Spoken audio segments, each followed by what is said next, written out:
This is an urgent appeal. Every day in gyms just like this, thousands and thousands of calories are not being burned. Every day we see people incline walking on a treadmill, holding on, and it's simply crazy.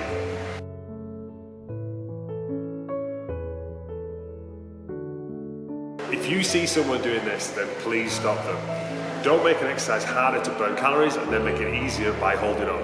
Now, if you're guilty of holding on while walking on the treadmill, don't worry, we can fix it. If you see other people doing it, then please warn them that this is detrimental to their gains. Make sure you tag anyone that you see doing it, and please feel free to share this video and let's educate the world. Let's make treadmills great again.